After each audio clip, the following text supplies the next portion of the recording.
सभी को राम राम।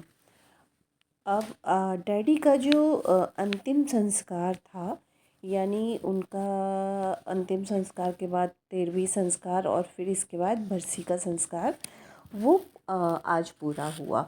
तो सबसे पहले पूजा पाठ के बाद फिर पंडित जी आए। जैसा भी पंडित जी ने जो भी विधि विधान बताया, वो उन्होंने उसी को ही पालन करते हुए सारे विधि विधान किए। और देखिए, हम लोगों को, सामान्य जन को इन सब की जानकारी नहीं होती है, तो जैसा पंडित जी कहते हैं वैसा ही हम लोग उसको करते जाते हैं।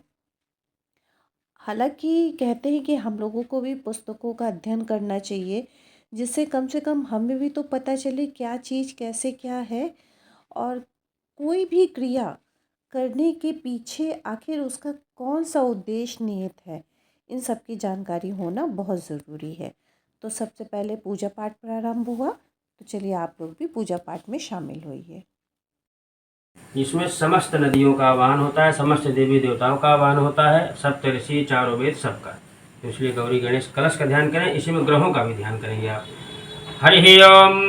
स्वस्ति न इंद्रो वृद्धसरावाः स्वस्ति नः पूषा विश्ववेदाः स्वस्ति नस्तारक्षो अरिष्टनेमिः स्वस्ति नो बृहत्पात्रदधातु प्रेखादसवा मारुताः वृष्णिमातरः शुभञ्जावानभिदथे खुजगमयः अग्ने जिह्वा मानवः सूरतिक्षसो विषवेनो देवा अवसागमन्निह भद्रं कर्णेभिः शृणुयाम देवा भद्रं पश्येमाक्ष विर्जाजितराः स्थिरैरङ्गैः तुष्टुवाग्मोचस्तानो भिर्व्यसेमहि देवहितं जदायुः शतमिन्नु शरदो अन्ति देवाजितरानिश्चकरा जरशन्तनो नाम पुतरासो जितरा पितरो भवन्ति मानो मधियारीरिकता युर्गन्तोः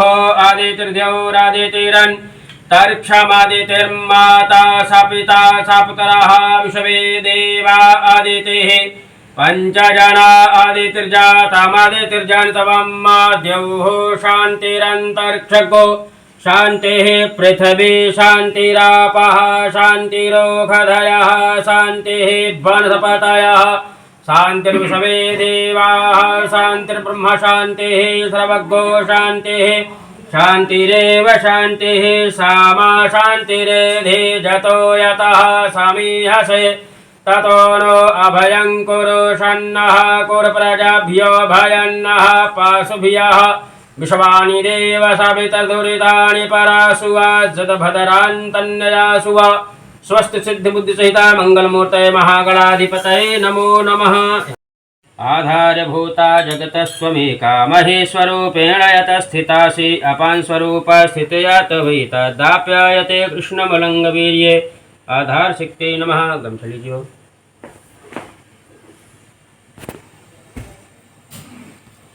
देहि सौभाग्यमारोग्यं देहि मे परमं सुखं रूपं देहि जयं देहि यशो देहि दुषो देहि।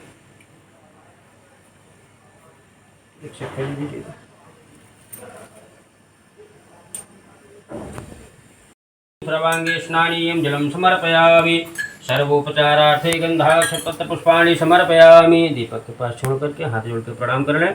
समस्त विघ्न बाधाओं को दूर करें, कल्याण करें। ओम शुभं करोतु कल्याणं आरोग्यं सुख संपदां सर्वबुद्धि प्रकाशाय दीपज्योतिर्नमोस्तुते प्रणमामि नमस्करोमि नमो नमः। श्योना पृथ्वीनो भवानक्षरा निवेशनी जक्षानः सर्वसप्रथाः आधार शक्ति नमः। पृथ्वी सामने छोड़ दें, एक चम्मच जल छोड़ दें, बस तुरंत बांध रहे हैं।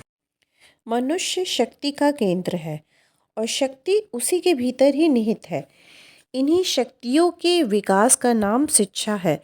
हालांकि आजकल के समाज में शिक्षा का कुछ और ही मतलब निकाला जाता है। मनुष्य जीवन की सफलता का भेद यही शक्ति विकास है।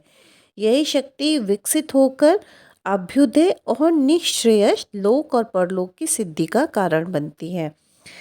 शक्ति विकास के कार्यक्रम का ही नाम अध्यात्म विद्या है। योग कर्म में कुशलता का नाम है। जैसा कि गीता में कहा गया है कि योगः कर्मसु कौशलम। महामुनि पतंजलि ने भी योग की क्रिया योग ही कहा गया है और उसके केवल 3 भाग किए हैं, अर्थात तप, स्वाध्याय और ईश्वर भक्ति करने से ही योग की सिद्धियां प्राप्त होती हैं। और आपको पता है कि हम लोगों के जो उपनिषद है, उपनिषद में 5 कर्तव्यों के पालन करने की प्रेरणा दी जाती है, जिनको कि हम कर्तव्य पंचक के नाम से जानते हैं। और इसमें जैसे पहला जो कर्तव्य है, पहला कर्तव्य ये कहते हैं कि मनुष्य उच्च प्रकार की आस्तिकता के भावों से अपने हृदय को भर ले। इसका साधन ये है कि मनुष्य ईश्वर को एक देशीय न मानकर उसे विभु व्यापक रूप में माने, अर्थात जिस प्रकार प्रत्येक वस्तु आकाश में है और प्रत्येक वस्तु के भीतर भी आकाश है, इस प्रकार ईश्वर भी जगत में ओतप्रोत हो रहा है। कोई भी वस्तु ऐसी नहीं है जो ईश्वर में ना हो और जिसमें ईश्वर ना हो। और जो दूसरा कर्तव्य माना गया है, दूसरा कर्तव्य ये कहा गया है कि ईश्वर के दिए हुए से भोग करे, यानी मनुष्य विवाह करके संतान उत्पन्न करे, शक्ति प्राप्त करके राज्य प्राप्त करे और उसका उपभोग करे, कृषि, व्यापार तथा अन्य कौशल आदि से धन प्राप्त करके उसका इस्तेमाल करे। यानी वो इस धरा पर आया है कर्मों को करने के लिए, तो वो सारे कर्म करे।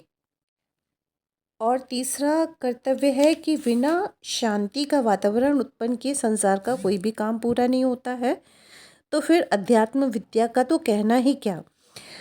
इसलिए शांत चित्त होकर ही किसी व्यक्ति को अध्यात्म क्रिया में लगना चाहिए।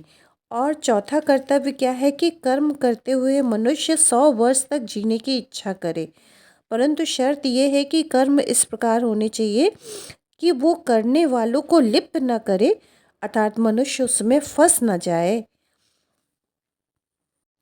और उपनिषद में 5वें कर्तव्य का विधान इस प्रकार किया गया है कि आत्महनन यानी आत्मा के विपरीत काम करने वाले मरकर असूर्य और तम से आच्छादित होकर विभिन्न योनियों को प्राप्त होते हैं। मंत्र में आत्महनन अर्थात आत्मा के प्रतिकूल कार्य को निषिद्ध ठहराया गया है। आत्मा के प्रतिकूल कार्य नहीं करना चाहिए, इस पर विचार करना है।